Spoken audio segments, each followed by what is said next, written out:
Mari kita membaca Keluaran pasal yang ke-20. Kita membaca bersama-sama Keluaran pasal yang ke-20. Saya akan membacakan bagi saudara sekalian di dalam ayat-ayat yang pertama sampai ayat yang ke-7. Keluaran 20 ayat 1 sampai 7.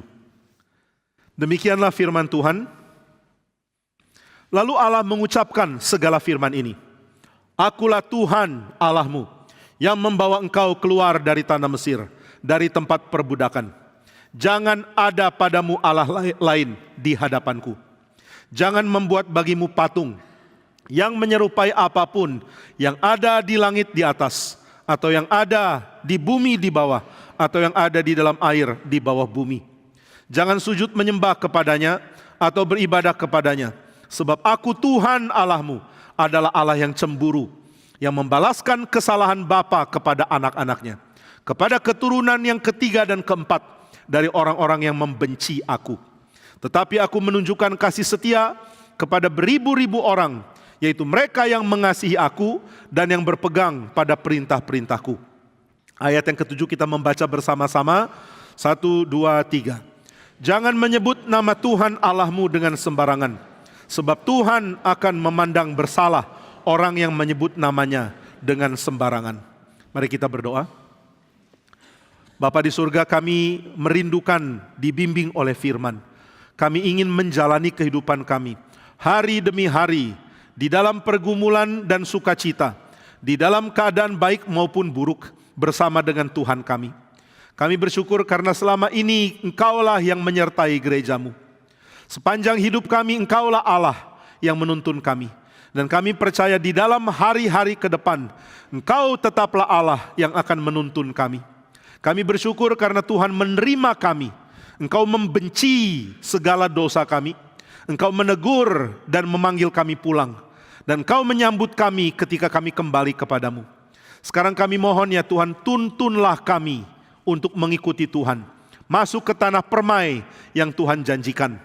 Tuntunlah kami untuk menjalankan kehendak-Mu, sehingga tempat yang kami injak, di mana kami berada, disitulah tanah permai yang menyatakan kehadiran Tuhan melalui kehadiran kami.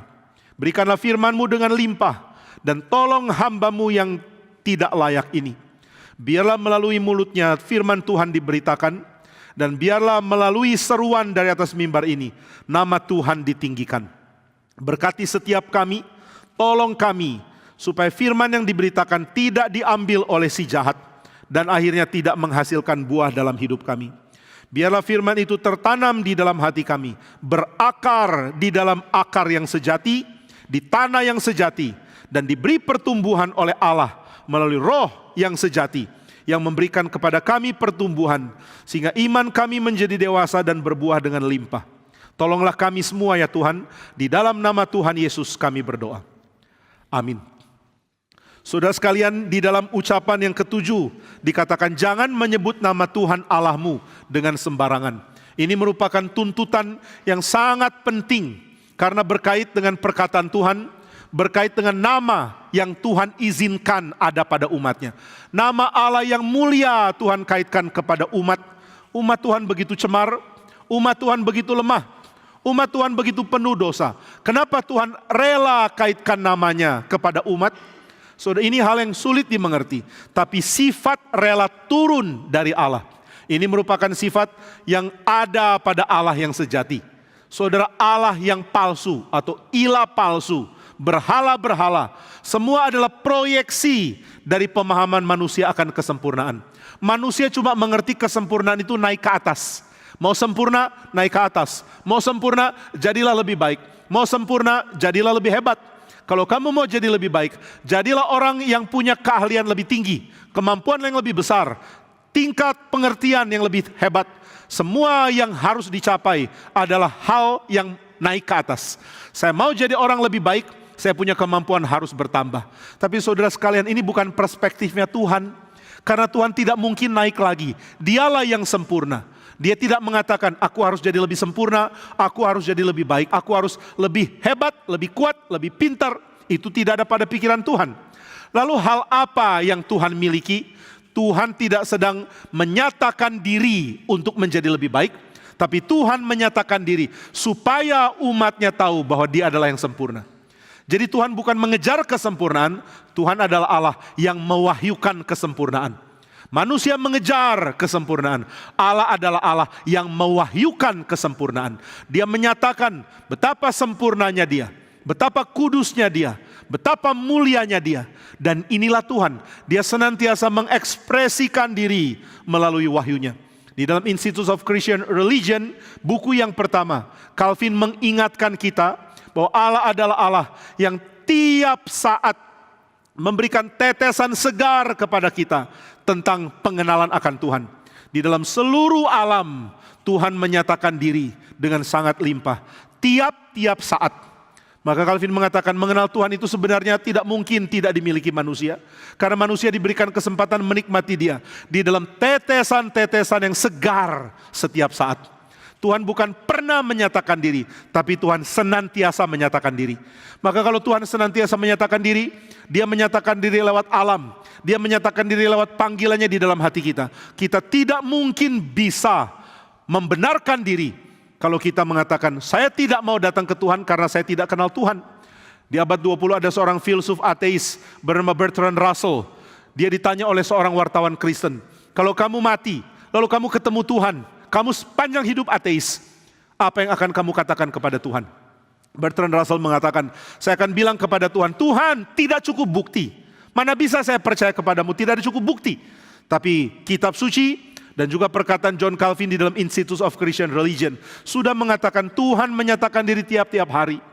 Saudara, kalau Tuhan menyatakan diri tiap-tiap hari, apa alasan kita tidak mau kenal Dia? Apa alasan kita mengatakan saya mau ateis, saya mau tidak kenal Tuhan, saya mau lari dari Tuhan? Tidak ada. Tuhan panggil dan kita lari. Tuhan tarik dan kita berontak. Maka tidak kenalnya manusia kepada Tuhan itu bukan pihak Tuhan yang salah. Manusia tidak kenal Tuhan karena manusia ngotot mau lari dari Tuhan. Manusia keras hatinya, menolak Tuhan dan tidak mau Dia. Itu sebabnya dosa ada di pihak manusia. Dan tanggung jawab harus dipertanggungjawabkan oleh manusia. Manusia tidak bisa lempar ke Tuhan. Karena Tuhan mengatakan, saya senantiasa menyatakan diri. Kalau saya senantiasa menyatakan diri, kenapa engkau lari? Kenapa engkau tidak mau dengar suaraku? Kenapa engkau tidak mau datang kepadaku? Nah maka saudara sekalian, karena Tuhan senantiasa menyatakan diri, kita bisa mengenal Dia. Ada fresh drops, ada penyataan dari Tuhan yang segar setiap saat Tuhan berikan kepada kita. Inilah kehidupan kita, yaitu kehidupan yang penuh dengan kelimpahan karena Tuhan menyatakan diri kepada kita. Nah Tuhan menyatakan diri untuk memanggil kita kembali kepada Dia. Dia penuh belas kasihan, Dia penuh cinta kasih. Seluruh alam menyatakan dirinya. Hati nurani kita ditarik untuk membuat kita datang kepada Tuhan. Tapi keberdosaan kita membuat kita berpaling dari Dia. Maka saudara, sebenarnya seluruh hidup kita ini dikurung oleh pernyataan tentang ada Allah, yaitu Allahnya Abraham, Ishak dan Yakub. Di dalam Mazmur berkali-kali ditekankan, Tuhan membentengi, mengelilingi, memberikan tembok kepada saya, di mana seluruh tembok itu isinya adalah kasih karunia dan pengenalan akan Tuhan. Tuhan begitu baik.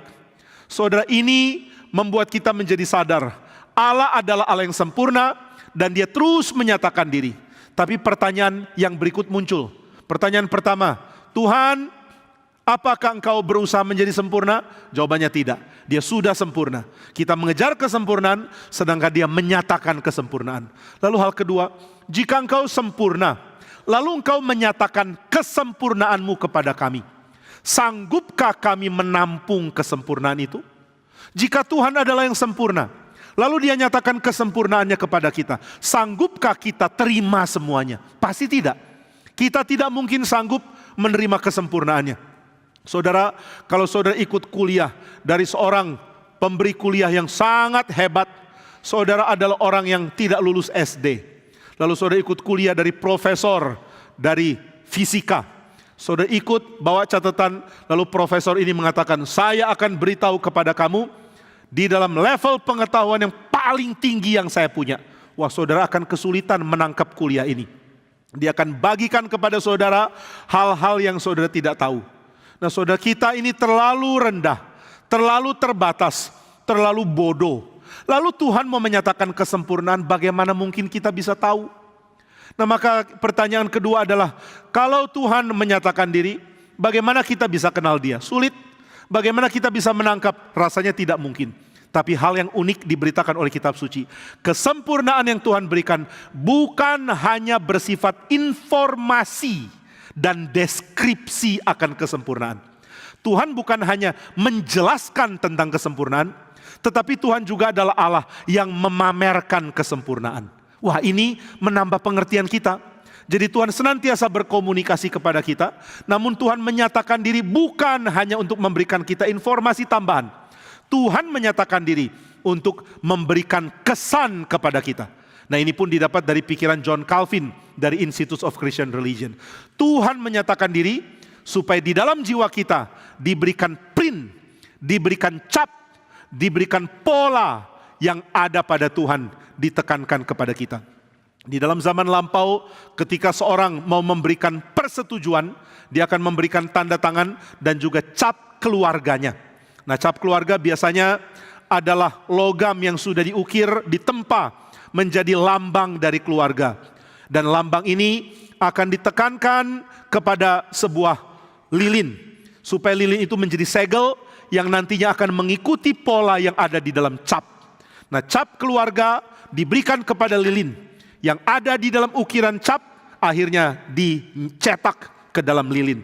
Nah, ini yang Calvin katakan, pengenalan akan Tuhan itu diprintkan, dicetakkan ke dalam jiwa kita. Sehingga kita bukan hanya dapat informasi, tetapi kita mendapatkan kesan dari Tuhan. Nah, kesan ini sangat penting. Saudara, seumur hidup kita belajar, yang paling mengena kepada kita adalah kesan. Kesan jauh lebih kuat daripada informasi.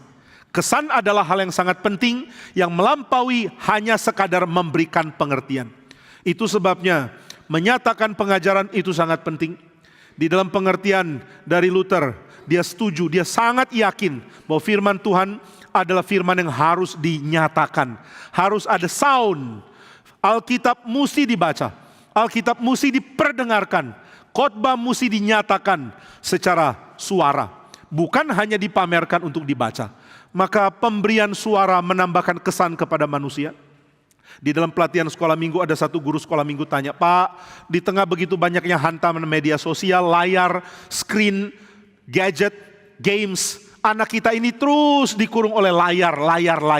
Maka kalau orang mengatakan anak kita sudah terbiasa lihat layar, nanti kalau orang khotbah jadi nggak menarik lagi. Tapi coba pikirkan satu aspek, bahwa layar itu satu hal. Manusia tidak bisa hanya terus lihat layar. Manusia juga perlu imajinasinya dipancing. Nah, maka imajinasi dipancing dengan cara apa? Salah satunya adalah dengar suara. Maka suara itu sangat penting. Saudara mesti menyadari, Tuhan membangkitkan manusia di dalam segala kelimpahan. Aspek mendengar suara sangat penting. Maka ajaklah anakmu dengar khotbah. Ajaklah anakmu ke sekolah minggu.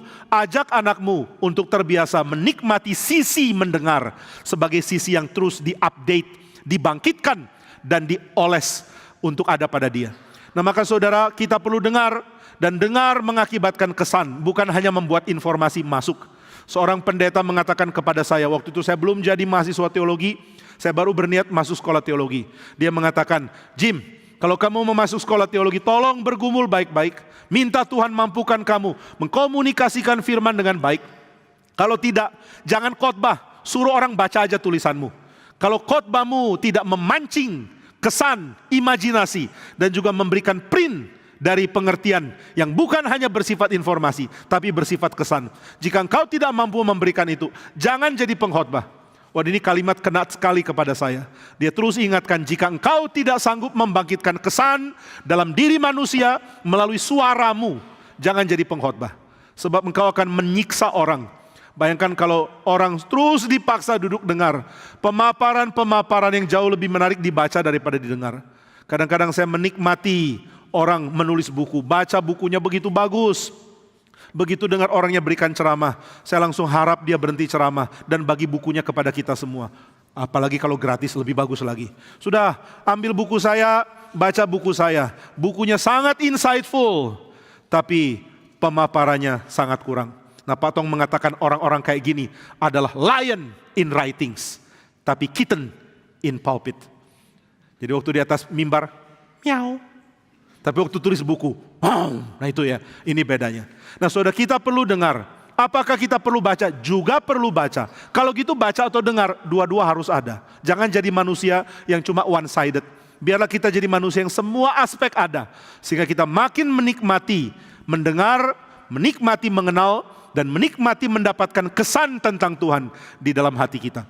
Saudara, kalau lihat matahari pagi, yang saudara lihat matahari baru terbit ya, jangan yang sudah terang saudara lihat bisa buta. Waktu lihat nuansa matahari baru mau terbit, saudara langsung dapat kesan indah. Saudara nggak dapat penjelasan kan? Yang terbit itu matahari, bukan penjelasan tentang matahari dari Wikipedia.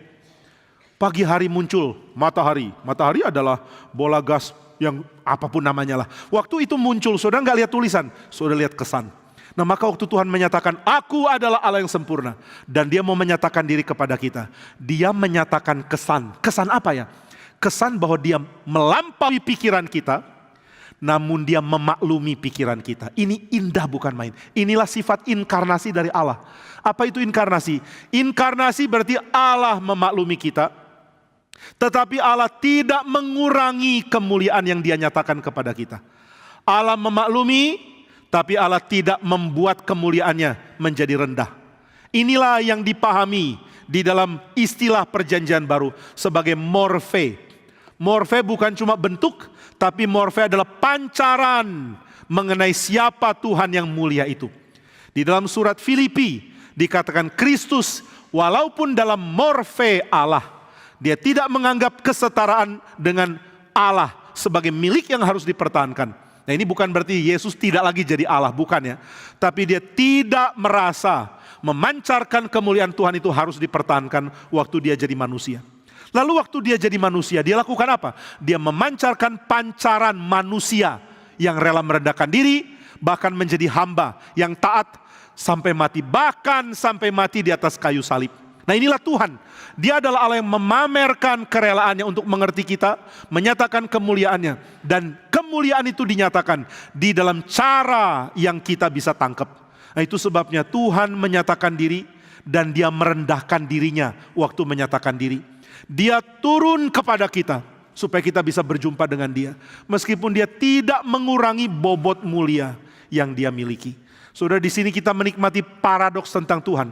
Allah adalah Allah yang melampaui pengertian kita, melampaui kemampuan kita mendapatkan kesan.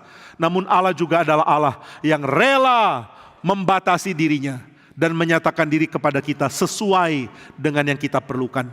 Itu sebabnya Calvin percaya Tuhan membatasi dirinya sehingga semua yang dia nyatakan adalah hal-hal yang kita perlukan untuk kita bertumbuh secara iman menuju kepada kedewasaan rohani. Jadi kenapa Tuhan menyatakan diri? Supaya kita lebih baik, makin mirip Tuhan. Nah maka waktu Tuhan menyatakan diri, dia menyatakan diri dengan cara yang sangat limpah, namun juga dengan cara yang membuat dirinya turun dari sorga ke bumi, dari tidak terbatas membatasi diri, dari yang tidak mungkin ditangkap oleh mata menjadi bisa ditangkap oleh mata, dari yang melampaui pikiran menjadi sesuatu yang bisa dikelola, diolah dan dipahami oleh pikiran kita, yang melampaui imajinasi dan hati kita, tapi yang bisa diterima dan membentuk imajinasi dan hati kita. Nah inilah Tuhan kita. Maka Tuhan menyatakan diri, Tuhan memanggil manusia kembali kepada dia, dan Tuhan menginginkan semua aspek dari manusia menikmati ketuhanan. Ini indah sekali ya. Tuhan mau seluruh aspek dari manusia menikmati keindahan Tuhan. Tapi saudara sekalian, setelah manusia berpaling dari Tuhan, jatuh dalam dosa dan menyembah berhala, manusia mengganti kemuliaan Tuhan dengan yang fana. Di dalam Mazmur dikatakan Allah marah kepada Israel karena Israel mengganti dia, copot namanya, lalu menggantinya dengan berhala.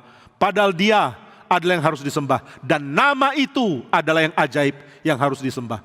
Jadi di dalam Mazmur dikatakan Allah mempunyai keinginan untuk namanya dilekatkan kepada Israel, tapi Israel copot nama Tuhan dan menggantinya dengan berhala. Apa maksudnya ya? Copot nama Tuhan dan menggantinya dengan berhala. Maksudnya adalah manusia memilih untuk dikelilingi oleh kebohongan, oleh berhala, ketimbang dikelilingi oleh Tuhan. Jadi kita ini tidak mungkin tidak dikelilingi oleh hal yang sifatnya supranatural, namun kita menggantinya dengan berhala. Nah itu sebabnya ketika kita hidup, kita mulai lepas semua hal yang harusnya dikait kepada Tuhan, dilepas dan menjadi sesuatu yang dikait kepada berhala. Nah, di dalam pembahasan dari PA wanita, ini yang ikut pasti yang wanita ya, yang pria biasanya nggak ikut. Kalaupun ikutnya nyuri-nyuri dengar, duduknya di luar sambil tunggu bubaran supaya dapat snack. Nggak semua pria seperti itu. Mungkin nggak ada lah, di GRI nggak ada. Nah, saudara, di PA wanita membahas tentang 7 dosa maut. Nah, 7 dosa maut bicara apa sih? 7 dosa maut bicara tentang kesenangan yang diperilah. Senang boleh atau tidak? Boleh, Tuhan undang manusia senang. Kenapa Tuhan izinkan manusia senang? Supaya ada jalur menikmati Tuhan. Tuhan mengizinkan kita terima jalur Dia di semua aspek. Mulai dari mata melihat, telinga mendengar, mulut mengecap, maupun seluruh tubuh mengalami. Kita ini diberikan kesempatan untuk menikmati Tuhan. Tuhan begitu indah, begitu mulia. Satu kali seorang rekan saya mengatakan, dulu saya pikir kenikmatan itu dosa. Waktu dia baru masuk STT, dia punya konsep yang salah. Kalau mau menikmati Tuhan, tidak boleh menikmati dunia. Maka dia siksa dirinya terus. Kalau dia pergi makan, dia cari makan yang gak pakai garam. Atau dia pesan menu yang dia gak suka. Mau pesan apa? Tahu rebus. Saya kaget. Oh, kamu suka tahu rebus ya? Memang suka hidup sehat. Dia bilang, saya benci tahu rebus. Tapi dia pesan tahu rebus. Lalu setelah itu dia pesan teh tawar, bikin yang pahit, pekat. Saya tanya, kamu suka teh? Saya benci teh. Loh, kenapa pesan? Aku mau rohani. Oh, mau rohani. Jadi dia makan yang dia gak suka, dia minum yang dia gak suka. Lalu saya tanya, emang itu rohani ya? Dia bilang, iya, ini rohani. Kalau engkau nikmati, itu kurang rohani. Itu namanya arohani. Kalau ini namanya full rohani. Nah, karena saya mau rohani, full, bukan rohani. Nanti jadi rohana. Saya tidak mau menikmati. Saya mau lidah saya pahit, saya mau telan hal yang saya gak suka. Lalu saya bilang, sebenarnya banyak yang lebih bikin menderita daripada tahu rebus. Kalau kamu mau cangkang telur, itu lebih menderita lagi. Dia bilang, jangan keterlaluan, level saya bukan di situ. Lalu saya tanya, kalau gitu kalau kamu baring, kamu juga sukanya ada tempat tidur dari paku. Bed of nails. Nah, tidur di paku, nah itu baru menderita. Dia bilang, nah, jangan macam-macam, level saya segini. Pokoknya selesai, sampai segini aja. Nah, gak berapa lama saya ketemu dia lagi untuk makan bersama. Saya lihat dia, mau pesan apa?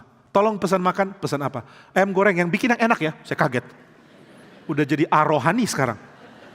Saya pesan ayam goreng, lalu saya pesan sop ini. Ada apa lagi? Ada babat. Babat juga, saya babat aja. Dia senang handuk-handukan. Babat ada handuknya, kalau nggak ngerti ya sudah. Nah, lalu minum apa? Nah, minum. Teh pahit pekat lagi, dia mengatakan, saya minta es jeruk kasih gula. Saya kaget. Sekarang sudah pesan es jeruk kasih gula. Iya. Kok sekarang kamu berubah? Dia mengatakan, ternyata menikmati itu bisa rohani. Iya, oke, tapi jangan tambah. Ini bahaya.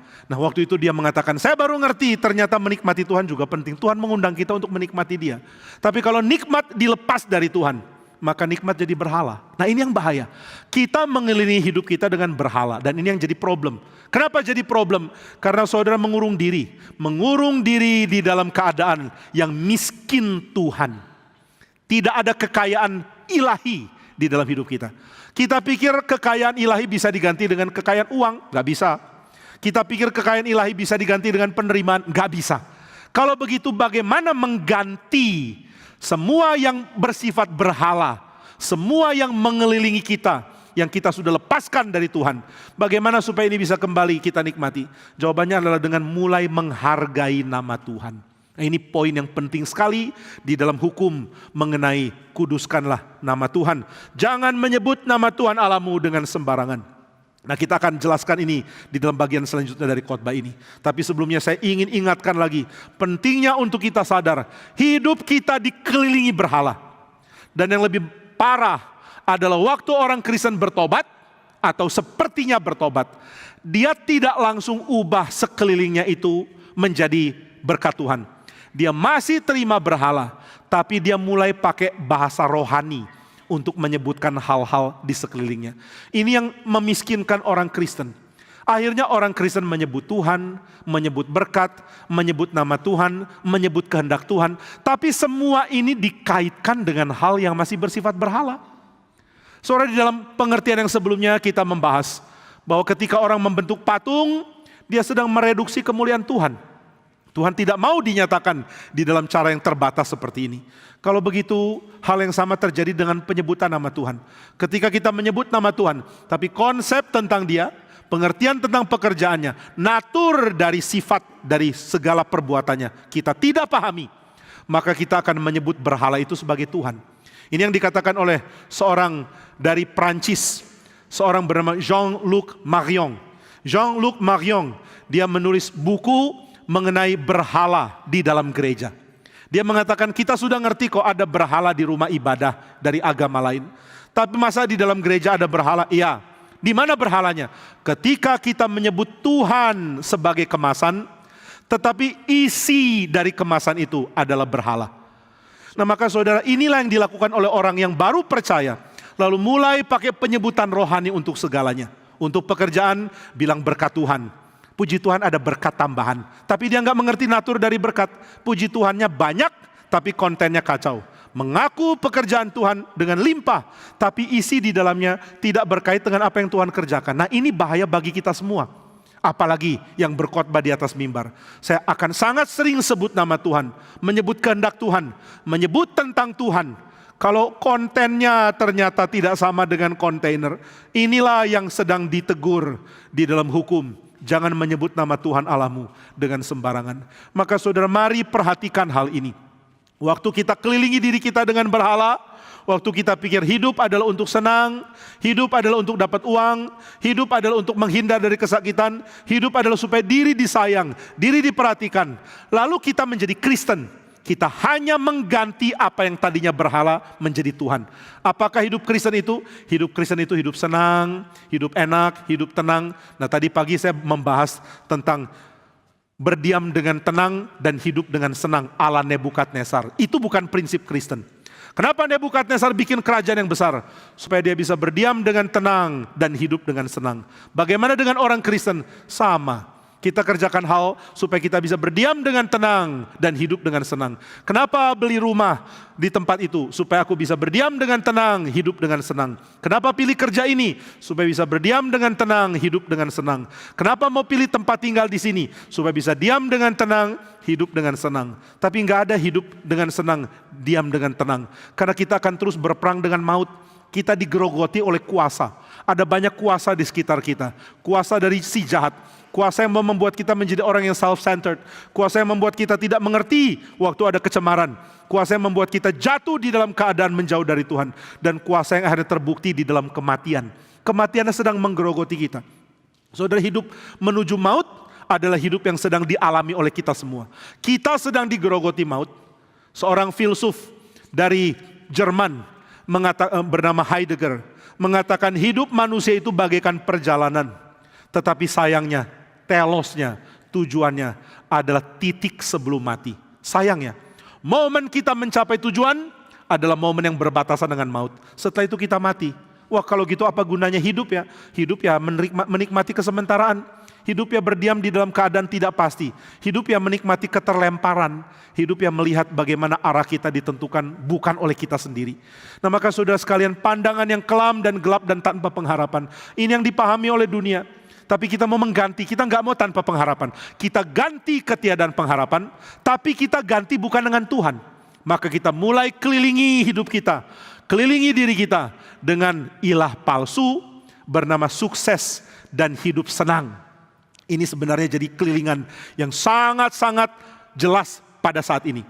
Saat ini hidup kita dikelilingi oleh layar, oleh media sosial. Apapun yang ada di media sosial mulai mempengaruhi kita. Saya tanya orang-orang mengenai beberapa hal anak-anak muda. Anak-anak muda ini diskusi dengan saya mengatakan, saya tahu Pak tentang yang Bapak bahas. Bapak sedang bahas teologi ini kan? Saya tanya balik, kamu tahu dari mana? Oh dari media sosial. Kamu tahu ini dari mana? Oh dari Google. Kamu tahu dari mana? Oh dari Instagram. Media sosial begitu menguasai hidup kita. Dan saudara bisa lihat persentase dari yang ditampilkan adalah persentase mengenai bagaimana hidup, bagaimana menikmati, bagaimana hidup harusnya dijalankan, apa yang kau harusnya raih di dalam hidup. Dan ini semua adalah perwujudan berhala. Hidup senang, tapi bukan dengan cara Tuhan. Hidup sukses, tapi bukan dengan cara Tuhan. Banyak orang punya konsep seperti ini. Aku harusnya tidak ada sakit. Aku harusnya tidak ada penderitaan. Aku harusnya tidak boleh miskin. Aku harusnya tidak boleh mengalami kesulitan. Kalau ada kesulitan, ada yang salah. Tapi saudara sekalian, itu pengertian dari mana ya? Itu pengertian palsu. Itu pengertian berhala. Berhala yang kita pakai untuk menggantikan apa yang kita perlukan dari Tuhan. Tapi setelah kita bertobat, belum sungguh-sungguh, baru bertobat di kulit, kita mulai ganti berhala itu dengan Tuhan. Kalau dulu kita bilang, kiranya berhala memberkati saya. Sekarang tetap serakah, tapi kita sekarang pakai kiranya Tuhan memberkati saya. Serakahnya nggak hilang. Kalau dulu mengutamakan diri, sekarang tetap mengutamakan diri. Cuma kalau dulu mengutamakan diri, doanya kepada berhala. Sekarang mengutamakan diri, doanya kepada Tuhan. Mana lebih jahat? Mungkin lebih jahat yang memanfaatkan nama Tuhan. Maka di dalam memanfaatkan nama Tuhan, saya pakai nama Tuhan demi mendapat apa yang saya mau. Tidak ada ketaatan, tidak ada kerelaan tunduk, tidak ada perkataan Tuhan, jika engkau benar-benar adalah Allahku, aku mau ikut engkau. Biar saya hidup bagimu. Apa yang engkau ingin, ambillah dari saya. Dan kiranya engkau senang atas apa yang engkau ambil dari saya. Ini pengertian Kristen yang harusnya ada. Saudara, ada satu orang tanya kepada saya, apa sih krisis yang besar dari gerakan ini? Saya mengatakan salah satu krisis yang besar dari gerakan ini adalah kalau seruan berkorban, seruan kerelaan untuk mengikuti Tuhan. Seruan rela ikut Tuhan dengan setia itu tidak ada lagi. Lama-lama kita jadi sama dengan gereja manapun yang Tuhan mau buang. Itu menjadi gereja yang mengatasnamakan Tuhan, tapi yang isinya adalah hiburan untuk kita tetap ada di dalam kesalahan dan kekacauan kita. Saudara sekalian, kita tidak bisa ganti Tuhan dengan konsep tapi tetap tidak ganti hati. Alkitab mengatakan, sobek hatimu bukan cuma bajumu. Kita bertobat dengan robek baju, menunjukkan pertobatan yang kelihatan di luar, tapi hati kita tetap sama. Saudara, Tuhan tidak pernah menghina pertobatan. Tuhan marah kepada orang berdosa, tapi Tuhan selalu buka pintu bagi pertobatan. Lihat sang bapa yang kehilangan anak bungsunya, karena anak bungsunya jahat, ambil harta orang tua, lalu pergi foya-foya di negeri lain. Papanya terus tunggu, kapan engkau pulang ya nak? Lalu anak itu pulang. Sudah tahu anak itu pulang dengan berita apa? Dia mengatakan, papa, saya sudah tidak layak disebut anakmu. Jadikan saya orang upahan. Izinkan aku kerja dengan gaji seorang hamba kepadamu. Tolong, saya tidak punya jalan lain. Tapi papanya mengampuni dia. Lepas baju jelek, ganti jubah yang mewah. Lepas sepatu yang sudah rusak, ganti dengan sepatu yang bagus. Kenakan cincin pada tangannya. Mari kita berpesta, sebab anakku yang sudah mati sekarang hidup kembali. Tuhan selalu buka pintu bagi pertobatan. Tapi jika kita tidak bertobat, maka kebinasaan akan menyusul kita. Saya punya gambaran yang pernah diberikan kakek saya. Kakek saya itu suka sekali lari. Dia terus memamerkan dulu waktu muda juara lari. Nah ini kalau orang tua selalu gitu ya. Dulu waktu muda juara lari. Waktu saya masih SMA, dia ajak saya jalan sama-sama. Lalu dia bilang, ayo kita lari. Ya jelas saya menang, saya masih SMA kok. Tapi kemudian dia kuliahi saya, kira-kira setengah jam tentang kejuaraan lari yang dia pernah menangi. Kakek pernah menang ini. Kamu pernah menang apa? Balap karung? Makan kerupuk saya menang. Dia bilang, kamu masih kalah sama saya. Saya bilang, iya kek, iya opa, you're the best. Nah kakek saya pernah mengatakan satu kalimat. Dia mengatakan bertobat dan dosa itu seperti lari. Tuhan suruh kita lari kepada Tuhan.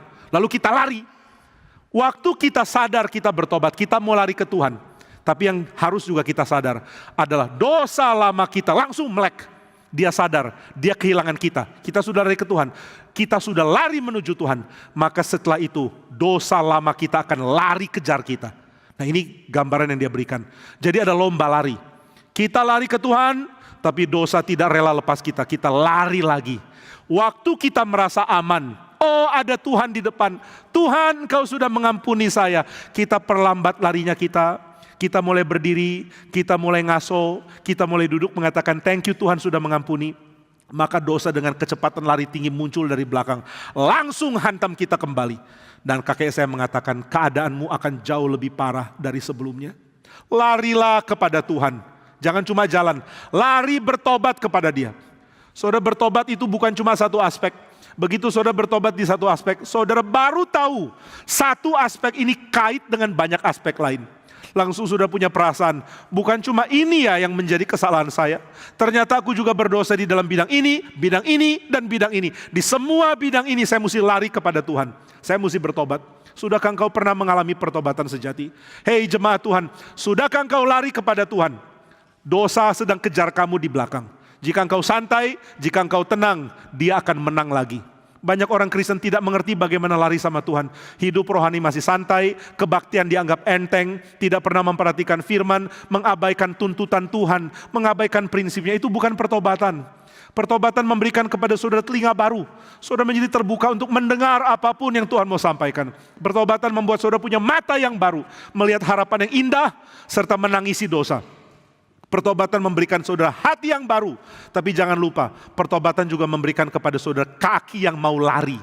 Lari menjauhi dosa, lari menuju kepada Tuhan. Dan opa saya mengatakan, jangan lengah, dosa sedang kejar kamu. Larilah seperti kalau engkau sedang dikejar. Karena memang engkau sedang dikejar.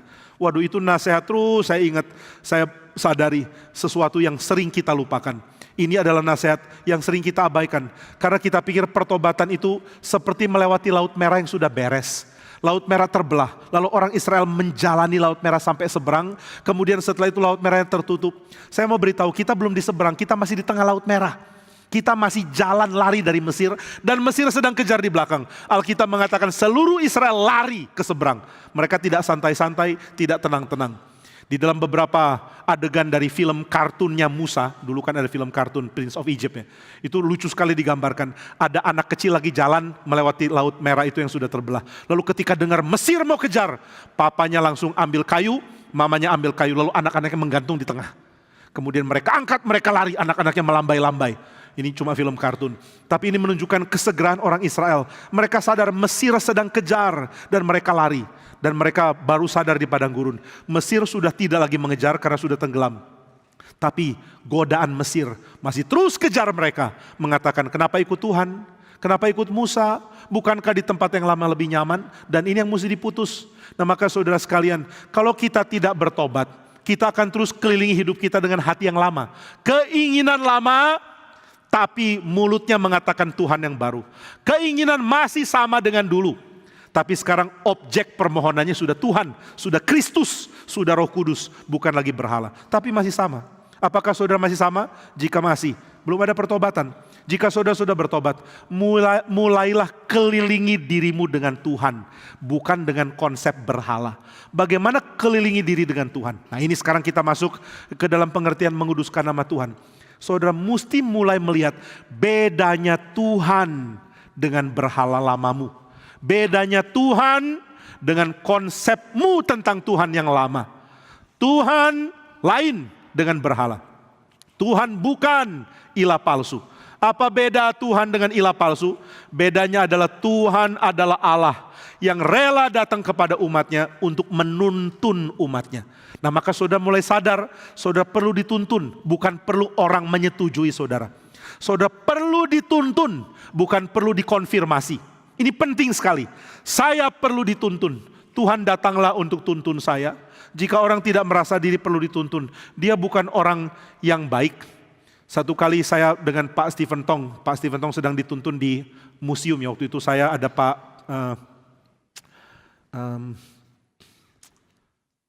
sekarang saya lupa namanya. Nanti juga ingat lagi. Kami sedang jalan di museum, kemudian setelah itu ada beberapa tempat untuk kabel yang sedang ada di tanah lantai itu ya. Rekan saya ini satu penatua di pusat yang sekarang saya lupa namanya. Semoga nanti ingat. Dia sedang tuntun Pak Tong lewati tempat itu. Lalu saya ada ikut di belakang lagi lihat-lihat pena koleksi di museum itu. Lalu saya susul mereka, saya kesandung hampir jatuh. Lalu Pak Tong bilang, hati-hati, you see masih muda makanya tersandung. Kalau saya enggak tersandung, karena saya sadar diri katanya. Loh, saya pikir apa maksudnya? Oh maksudnya adalah dia tahu dia lemah, dia perlu dituntun. Maka dia jalan hati-hati. Maka dia bisa lihat ada gundukan tempat kabel mau dipasang. Saya terlalu percaya diri, akhirnya saya jatuh. Kenapa? Karena saya tidak sadar bahwa saya bisa jatuh. Sedangkan Pak Tong sadar dia perlu dituntun, maka dia dituntun dengan hati-hati sekali. Nah saya juga pernah dapat kabar di Malang waktu saya melayani, ada seorang muda keserempet motor karena sambil nyebrang sambil lihat HP. Lucu ya, nyebrang sambil lihat HP. Mungkin di HP itu ada CCTV yang diakses lewat HP-nya, tempat dia nyebrang, jadi bisa lihat dirinya di situ. Nyebrang kok lihat HP. Kemudian tidak berapa lama setelah itu, saya nyebrang di tempat yang sama, di depan perempatan BCA kalau sudah tahu Malang di, udahlah never mind. Orang Karawaci tahu apa sih. Nah saudara, ketika saya mau nyebrang di situ, ada yang pukul kaki saya, pluk-pluk, saya kaget. Ternyata di belakang saya ada orang buta sedang pakai tongkat lalu kena ke kaki saya.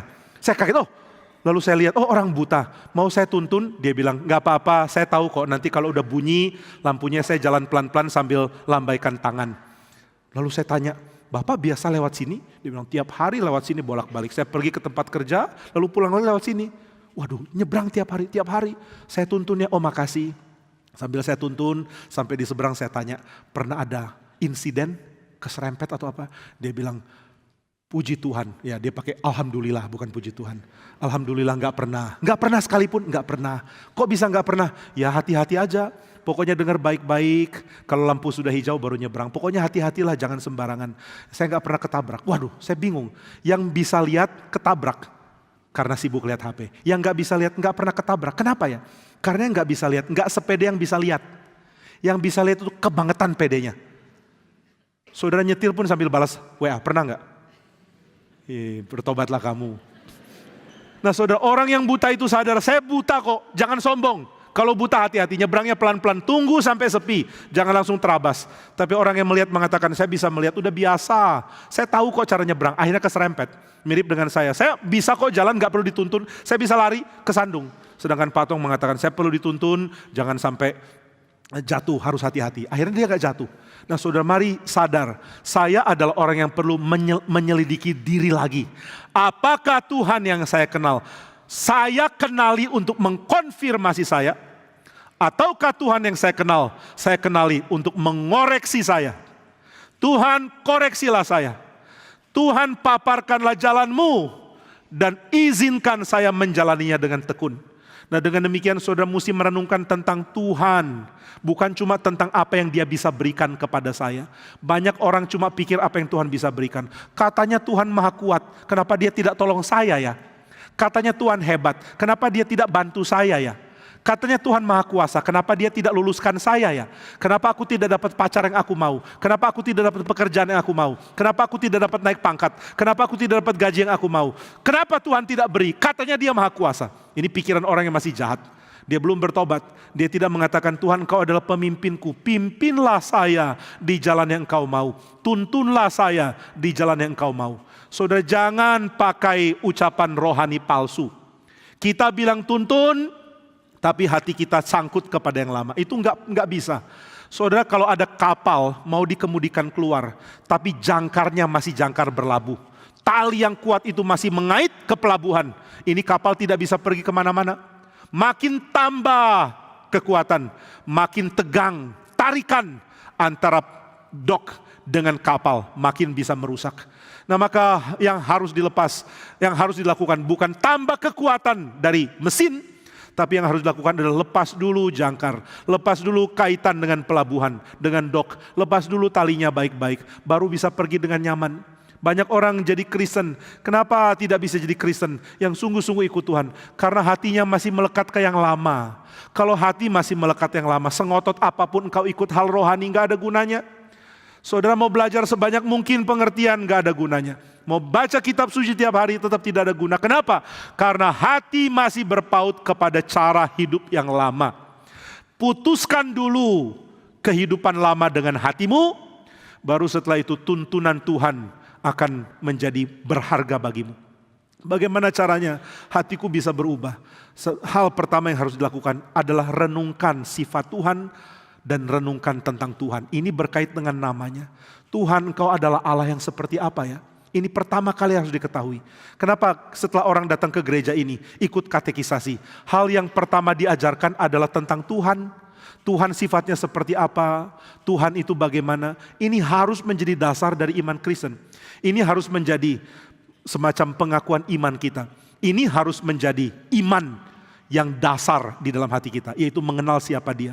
Tuhan, Engkau seperti apa sifatnya. Dan pengenalan akan Tuhan ini adalah pengenalan akan Tuhan yang tidak harus selalu berkait dengan saya. Tuhan adalah Allah yang suci dan kita mengagumi Dia sebagai Allah yang suci. Tuhan adalah Allah yang kuat dan kita mengagumi Dia sebagai Allah yang kuat. Tuhan adalah Allah yang baik dan kita mengagumi Dia sebagai Allah yang baik. Saudara, yang perlu dilakukan oleh orang yang mau ikut Tuhan adalah belajar untuk menikmati Tuhan seperti penonton menikmati pertunjukan. Ada seorang bernama Calvin Searfeldt. Searfeldt mengatakan bahwa orang Kristen itu harus belajar nonton teater dan berdiam. Karena kita kebanyakan komen. Saudara, nonton teater dan berdiam maksudnya adalah jadi penonton dulu. Jadi penonton untuk lihat.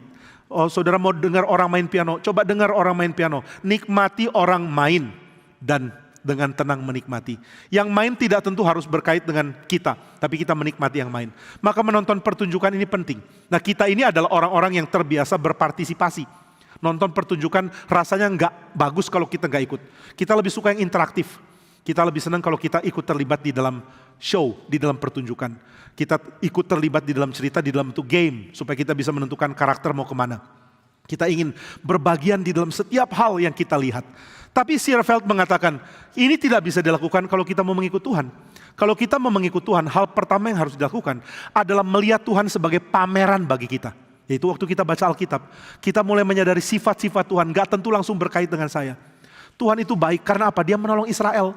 Dia menolong kamu enggak? Itu nanti. Dia pasti tolong saya, tapi itu nanti. Sekarang saya mau menikmati Dia tolong Israel. Saya mau menikmati Dia memimpin Israel. Saya mau menikmati kekudusannya. Saya mau menikmati kebesarannya. Saya mau menikmati Dia sebagai penonton dulu. Baru setelah itu saya mulai menikmati Dia di dalam membimbing saya. Nah, jadi hal pertama adalah kenalilah Tuhan. Dan ini berkait dengan nama Tuhan. Nama Tuhan memberikan kepada kita pengertian tentang siapa Tuhan. Dan siapa Tuhan enggak tentu berkait dengan hidup saya. Gak tentu berkait dengan kebutuhan saya. Allah adalah Allah yang kuat, yang mulia, yang hebat. Ini tidak tentu harus dikaitkan dengan Dia memamerkan kemuliaannya dalam hidup saya. Tapi setelah itu, setelah ini selesai, baru kita mulai sadar.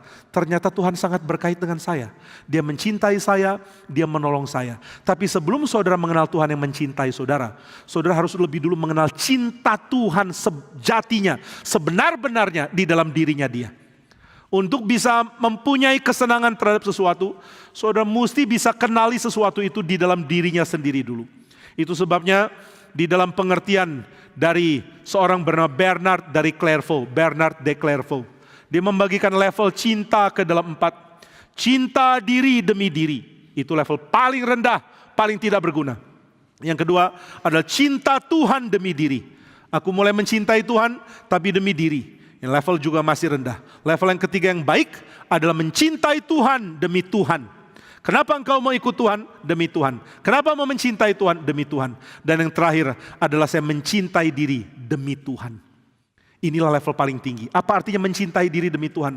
Artinya apapun yang saya jaga dari diri saya, apapun yang saya mau kenakan kepada diri saya, semua out of love for Him. Semua karena cinta kepada Tuhan. Inilah level yang paling indah. Jadi saya mau belajar mengerti bagaimana Allah itu di dalam dirinya sendiri, di dalam tindakannya kepada Israel, di dalam perbuatannya di dalam kitab suci. Baru setelah itu saya akan kaitkan dengan diri saya. Maka Israel dilatih dengan gaya seperti ini. Hei Israel, dulu Allah mengeringkan laut merah untuk menyeberangkan nenek moyangmu. Lalu orang Israel muda mengatakan, wah kami gak pernah lihat Allah membelah laut merah. Enak ya nenek moyang kami? Gak apa-apa, meskipun Tuhan tidak pernah belah laut merah dalam hidupmu. Namun Dia pernah melakukannya untuk nenek moyangmu. Kagumilah Dia dalam hal ini. Maka mari nikmati Tuhan. Nikmati namanya yang mulia. Nikmati keagungannya. Jangan ganti Dia dengan konsep berhalamu.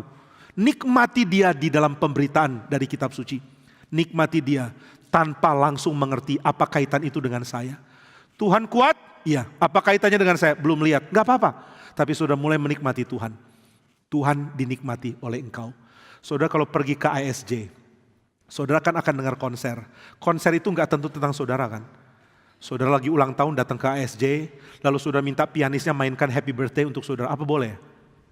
Pak pianis, saya ulang tahun loh, lalu tiba-tiba seluruh orkestra nyanyi happy birthday, happy birthday, happy birthday to you. Gak akan terjadi lah.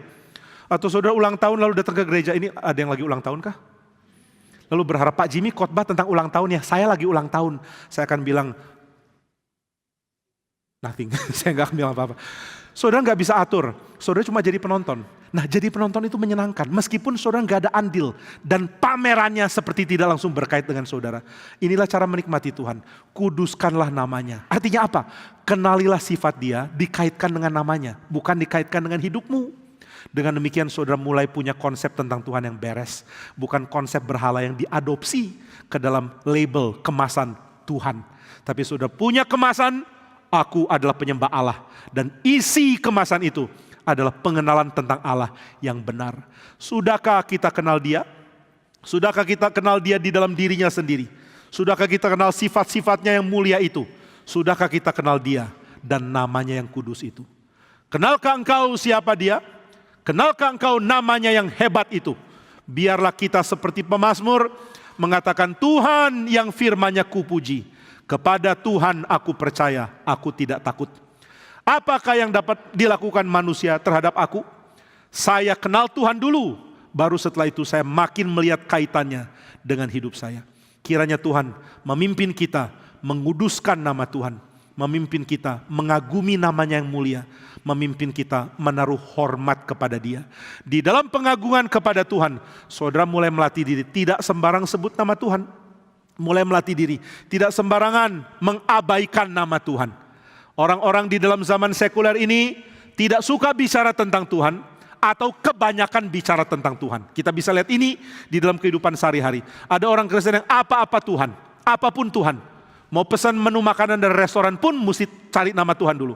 Mau pesan apa? Dalam nama Tuhan Yesus kiranya Tuhan pimpin. Aku mau pesan ayam goreng atau ayam rebus. Enggak usah begitu. Tapi di sisi lain ada orang sekuler yang tidak mau sebut nama Tuhan sama sekali. Tidak suka menyebut Dia. Tidak suka mengaitkan Dia. Ini dua-duanya sama-sama tidak menaruh hormat kepada nama Tuhan. Kiranya Tuhan memimpin kita mengagumi Dia, menikmati Dia di dalam dirinya sendiri, menikmati keagungan dan kebesarannya sesuai dengan firman Tuhan, menikmati mulianya Dia di dalam pekerjaannya di dalam kitab suci, dan mengagumi Dia sebagai jemaat, sebagai umat yang mau sujud menyembah. Apa sih alasannya kita mau kenal Tuhan? Supaya aku menyembah Dia dan sujud kepada Dia. Kiranya Tuhan memberkati kita. Mari kita berdoa. Bapa di surga, tolong kami supaya kami mengenal Tuhan di dalam diri Tuhan sendiri. Tolong kami supaya kami menikmati Tuhan di dalam pekerjaan Tuhan, di dalam sejarah. Mungkin kami tidak pernah mengalami laut merah yang terbelah. Kami juga tidak pernah mengalami berperang dengan kami mengejar 1000 orang. Tapi kami tahu Tuhan pernah melakukannya untuk umat-Mu. Maka kami mengucap syukur, dan meskipun ini seperti tidak ada kaitan dengan hidup kami, namun kami mau mengagumi Tuhan. Biarlah pengaguman kami akan Tuhan dan nama Tuhan yang kudus menjadi alasan bagi kami untuk sujud menyembah dan bukan untuk hal yang lain. Biarlah kami belajar menyembah Tuhan karena kekaguman kami kepada Tuhan. Tuntunlah kami sehingga hidup kami diisi dan dipenuhi oleh kekaguman kepada Tuhan kami. Di dalam nama Tuhan Yesus kami berdoa dan bersyukur. Amin.